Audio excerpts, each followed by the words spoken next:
Hello everyone, very good morning to all of you. Welcome to the platform guys. आप सभी का स्वागत है कॉमर्स स्पॉटलाइट में। मैं आयुषी आज आपके लिए लेके आ गई हूँ एक बहुत इंपॉर्टेंट वीडियो। ये वीडियो इंपॉर्टेंट क्यों है? क्योंकि अभी रिसेंटली एक नोटिस रिलीज हुआ और उस नोटिस में कुछ चेंजेस हैं जो लाए गए, जिसने पूरा का पूरा जो पैटर्न है उसको चेंज कर दिया यूजीसी नेट एग्जामिनेशन के। तो उसके बारे में भी मैंने डिस्कशन की थी और आपके लिए एक वीडियो बनाई थी। और आज मैं ये वीडियो लेके आई हूं और एक और इम्पॉर्टेंट अपडेट के साथ कि कब हमारे फॉर्म्स आउट होंगे, ये सारी चीजें जो है कि सिलेबस में चेंजेस कब आएंगे। बहुत टाइम पहले नोटिफिकेशन रिलीज हो चुका था और अगर हम बात करें ये नोटिस भी आया है तो क्या ये कब इम्प्लीमेंट होगा, क्या इस बार भी हमें कुछ चेंजेस हैं जो मेजर चेंजेस देखने को मिलेंगे।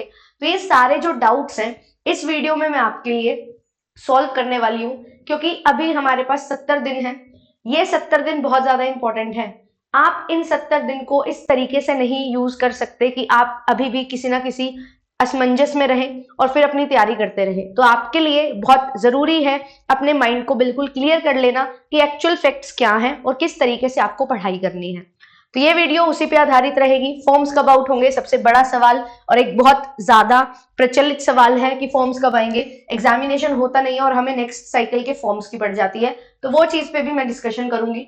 एंड इस बार जो कंपटीशन होगा वो हाई होगा। क्या? क्योंकि रिलीज हुआ था नोटिस 27 मार्च को, जिसमें ये चीजें बताई गई थी कि आपका जो 3 कैटेगरी है वो अब हो जाएंगी, नेट के लिए, नेट जेआरएफ के लिए और विदाउट नेट के लिए पीएचडी स्कोर जहां पे आपको प्रोवाइड होगा।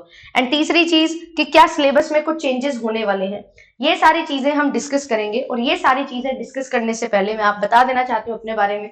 मेरा नाम आयुषी है, आपके लिए पेपर 1 एंड पेपर 2 कॉमर्स की क्लासेस प्रोवाइड करती हूँ। तो चैनल पे फर्स्ट टाइम आए तो चैनल को सब्सक्राइब कर लो, बहुत अमेजिंग कंटेंट आपके लिए है। पेपर 2 तैयार करते हुए चलते हैं, पेपर 1 की तैयारी होती है, तो आप लोग विजिट करेंगे चैनल पे तो आपको बहुत सारा पेपर 1 एंड पेपर 2 का कंटेंट यहाँ पे मिल जाएगा। जेआरएफ अड्डा पे भी एडुकेटर हो तो जेआरएफ अड्डा एप्लीकेशन को डाउनलोड कर सकते हैं। सभी यूट्यूब क्लासेस की पीडीएफ आपको मिल जाती हैं, प्रीवियस ईयर पेपर्स मिल जाते हैं, सारी चीजें आप यहाँ से एक्सेस कर सकते हैं। एंड अगर आप जुड़ना चाहते हैं बैचेस में, एनरोलमेंट लेना चाहते हैं तो 70 दिन है, बहुत अच्छे से तैयारी करनी है। लेटेस्ट अपडेटेड बैचेस आपको मिलते हैं और कंप्लीट स्ट्रक्चर्ड वे में हर चीजें होती है। टॉपिक वाइज आपको क्विजेस भी मिलती हैं, प्रीवियस ईयर क्वेश्चन सोल्व करते हैं, एमसीक्यू सोल्व करते हैं, बेसिक से बिल्कुल कोर से एडवांस तक सारी चीजों को हम कवर करते हैं। तो आप लोग ज्वाइन कर सकते हैं। 12 महीने का पैक है जिसमें आपको कंप्लीट पेपर 1 एंड पेपर 2 मिल जाएगा। 14,000 इसका प्राइस है। Test series, handbooks, live session जो क्रैश कोर्स में होंगे, जो रिवीजन कोर्स होगा, ये सारी चीजें आपको मिलेंगी। एंड साथ ही साथ बेसिक से एडवांस तक सारा कोर्स मिलेगा और ये कोर्स आप ले सकते हो जेआरएफ अड्डा एप्लीकेशन के थ्रू। ठीक है, तो ये हमारा जो लाइव क्लासेस होती है यूट्यूब पे उसका टाइम टेबल है, ये भी आप फॉलो कर सकते हैं। 5 बजे डेली हमारी क्लासेस होती हैं। ठीक है, और ये सारे बैचेस हैं और ये इसके फीचर्स है। अगर आपको लगता है कि मैं आपको टीच कर सकती हूँ और आप मेरे साथ जुड़ के पढ़ सकते हैं तो आप इसका बेनिफिट जरूर ले सकते हैं। चलिए अब स्टार्ट करते हैं, बात करते हैं कि हमारा जो अभी एक चेंज हमें देखने को मिल रहा है कि हमारे 3 कैटेगरीज बन चुकी है। पीएचडी को लेके जो एक बहुत बड़ी न्यूज आ रही है, अपडेट आ रही है, उसका क्या फर्क पड़ने वाला है और सारी चीजें किस तरीके से रहने वाली हैं, ये सारी चीजें मैं आपको बताने वाली हूँ। तो देखिए 1 बाय 1 हर चीज को डिस्कस करते हुए चलेंगे। सबसे पहले मैं आपको एक नोटिस दिखाना चाहती हूँ, एक ट्वीट दिखाना चाहती हूँ जो किया है किसने, हमारे जो यूजीसी के चेयरमैन हैं मिस्टर जगदीश कुमार जी। इन्होंने एक यहाँ पे ट्वीट किया और ट्वीट करके इन्होंने एक पूर्ति दी है कि हमारे जो फॉर्म्स हैं वो बहुत जल्द आउट हो जाने वाले हैं। अगर आप इसको देखोगे, थोड़ा सा मैं जूम कर देती हूँ, तो यहाँ पे आप देख सकते हो इन्होंने साफ साफ लिखा हुआ है कि यहाँ पे कुछ चेंजेस हैं। यहाँ पे क्या है कि हमारे पास 3 कैटेगरीज हो चुकी हैं। तो जो एकेडमिक सेशन है हमारा 2024-2025 यानी कि जून 2024 से सभी की सभी यूनिवर्सिटीज हैं वो यूज कर सकती हैं, can use net score for admission to PhD programmes in place of entrance test conducted by the different universities or higher education institutions। अब एक सवाल आता है हमारे मन में कि क्या अब एंट्रेंस एग्जामिनेशन बिल्कुल खत्म हो जाएंगे? तो ऐसा नहीं है। यहाँ पे लिखा हुआ है कि वो यूज कर सकते हैं। कैन, मॉडल्स पढ़े हैं हमने, कैन का मतलब है कि 100% मैंडेटरी नहीं है। अगर आप चाहते हो कि आप अपना एंट्रेंस टेस्ट ना करवाओ और नेट एग्जामिनेशन जो है इसी के बेसिस पे आप वो चीज को मान्य कर लो, तो आप लोग नेट का जो स्कोर होगा, उसका जो पीएचडी स्कोर होगा, वो ही आप कंसीडर कर सकते हैं। बट अगर कोई यूनिवर्सिटी चाहती है, कोई हायर एजुकेशन इंस्टीट्यूशन चाहता है कि उसको अलग से अपना एंट्रेंस करवाना है, तो वो बिल्कुल करवा सकता है। ये चीज यहाँ पे क्लियर हो चुकी है। तो अगर आपको लग रहा है कि अभी तो सिर्फ नेट ही है और कुछ सहारा नहीं है हमारा, तो ऐसा नहीं है। अभी क्लियर इन्फॉर्मेशन आपके पास आएगी, कौन सी यूनिवर्सिटीज इसको अडॉप्ट करती हैं और कौन सी यूनिवर्सिटीज नहीं करती हैं, कौन से हायर एजुकेशन इंस्टीट्यूशन अडॉप्ट करेंगे या नहीं करेंगे, वो चीज की क्लैरिटी अभी आना बाकी है। तो अभी आप निश्चिंत हो जाइए, ज्यादा टेंशन मत लीजिए क्या कैसे होगा। अभी आपको कंप्लीट 100% श्योरिटी के साथ कोई भी चीज नहीं बताई जा सकती है, क्योंकि यहाँ पे अभी जो इसका आउटपुट है वो आना बाकी है। फिर इसके बाद अगर हम बात करें कि नेट का जो एप्लीकेशन प्रोसेस है कब स्टार्ट होगा, तो फॉर्म्स कब आएंगे, तो बिल्कुल अप्रैल मिड में आपके पास आपके फॉर्म्स हैं जो आ जाएंगे और आप उनको फिल कर पाएंगे, क्योंकि नेक्स्ट वीक बोला हुआ है। Next week means first week of April. तो अब यहाँ पे हम बोल सकते हैं कि मिड अप्रैल में बिल्कुल आपकी फॉर्म फिलिंग स्टार्ट हो जाने वाली है, और यही डेट है जहां पे आपकी फॉर्म फिलिंग स्टार्ट होगी, क्योंकि अभी हमारा पेपर जून में है, 10 जून से। तो 2 महीने का टाइम आपके पास होता है। फॉर्म फिलिंग पहले होगी, फिर उसके बाद करेक्शन वगैरह होंगी, सारी चीजें होंगी, और फिर जाके उसके बाद आपका पेपर होगा।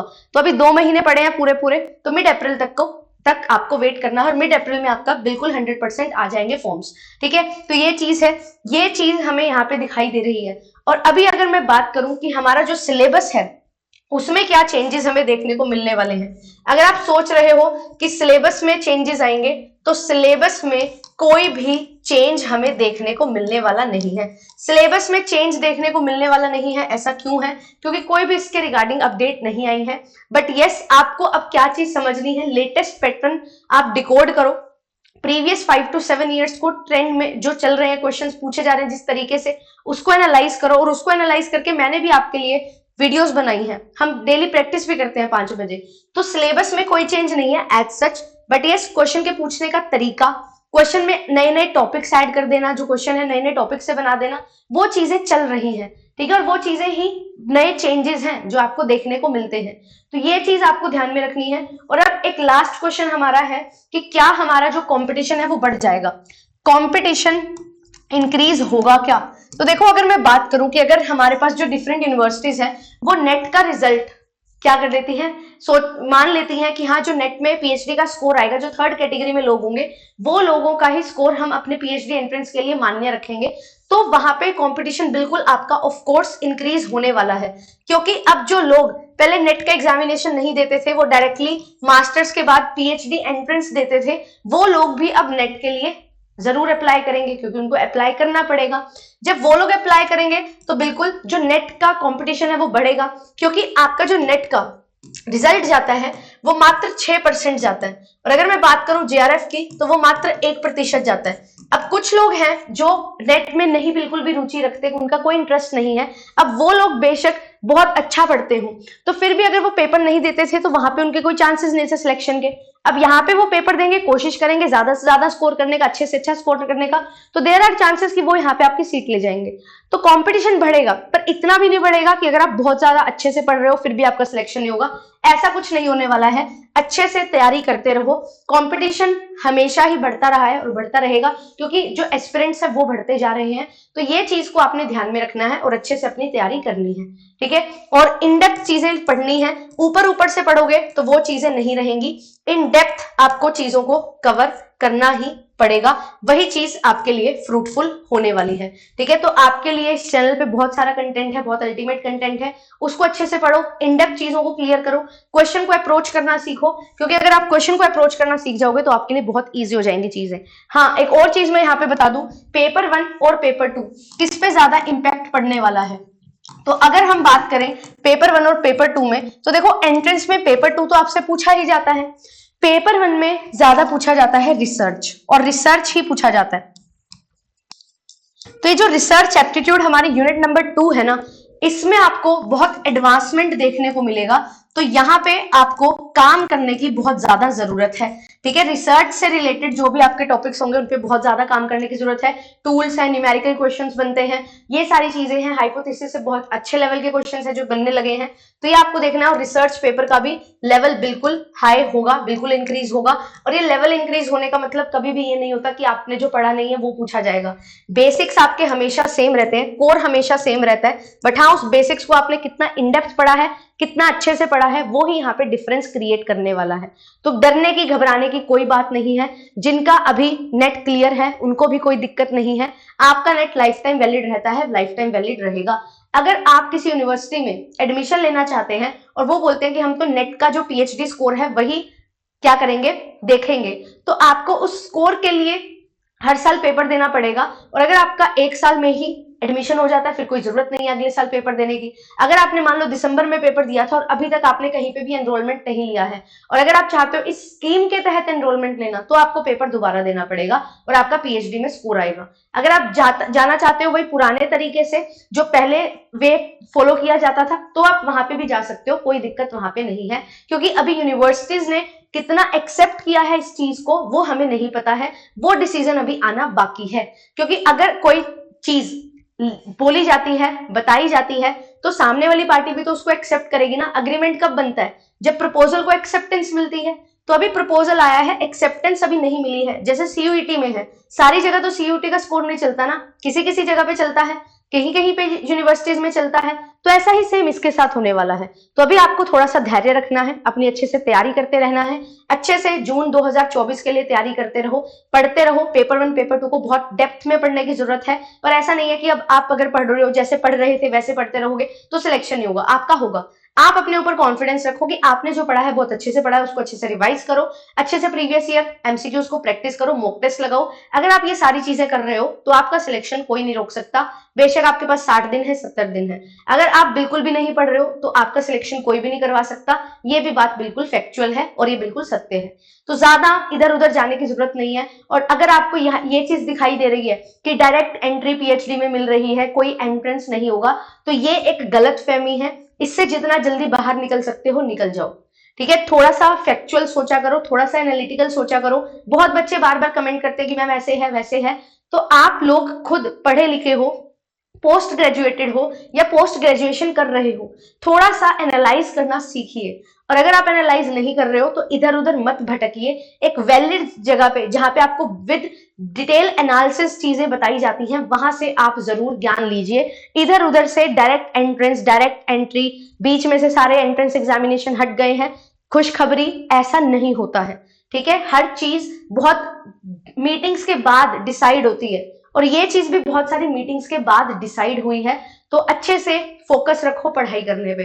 कंपटीशन जितना मर्जी हो, अगर आपने उस लेवल की तैयारी की है तो आपका सिलेक्शन कोई नहीं रोक सकता। इस वीडियो के माध्यम से यही बताना चाहती थी। और जो इधर उधर बातें फैल रही है, जो र्यूमर्स आपको बताए जाते हैं, और जो एक क्वेश्चन मार्क के साथ छोड़ दिया जाता है बच्चे को, वो पहले ही क्वेश्चन मार्क के साथ आया, उसको एक और क्वेश्चन मार्क दे दिया जाता है, तो वो चीजों से बचो और बेसिक सी चीज को इंटरप्रेट करना सीखो, अच्छे से समझना सीखो। आई होप ये वीडियो आपको हेल्प करेगी। ठीक है, मैं थोड़ा सा सत्य बोल देती हूँ तो थोड़ा सा वो हार्श लग सकता है, बट मेरा इंटेंशन आपको कुछ बोलना नहीं है। मेरा इंटेंशन है आपको कहीं ऐसी दुविधा में फंस ना जाओ, उस चीज से बचाना है। ठीक है, तो हमेशा क्वालिटी कंटेंट पे बात करते हैं, हमेशा क्वालिटी के साथ एनालिसिस लेके आती हूँ। कभी कभी गलत भी हो जाता है, बट कोशिश यही करती हूँ कि विद फैक्ट्स आपको सारी चीजें बता सकूं। अगर आपको लगता है कि हाँ यहाँ से आपके सारे डाउट्स क्लियर हो चुके हैं, तो एक थम्स अप जरूर देंगे, लाइक करेंगे, वीडियो को शेयर करेंगे, सो दैट जो सारे बच्चे ये दुविधा में हैं, अभी भी भटक रहे हैं 2 दिन से कि क्या होगा क्या नहीं होगा, उन सबको सारी चीजें क्लियर हो सके। See you all in the next session. Till then bye bye, take care and subscribe नहीं किया है चैनल को तो सब्सक्राइब कर लेना है। बहुत जल्द आपके लिए बहुत अमेजिंग न्यूज लेके आ रही हूँ। 1 अप्रैल को इस चैनल का हैप्पी बर्थडे है, तो हैप्पी बर्थडे वाले दिन आपके लिए कुछ स्पेशल सरप्राइज है जो मैंने प्लान किया है। मिलते हैं आपसे नेक्स्ट सेशन में, जो कि होगा हमारा आज शाम को 5 बजे। See you all, thank you so much.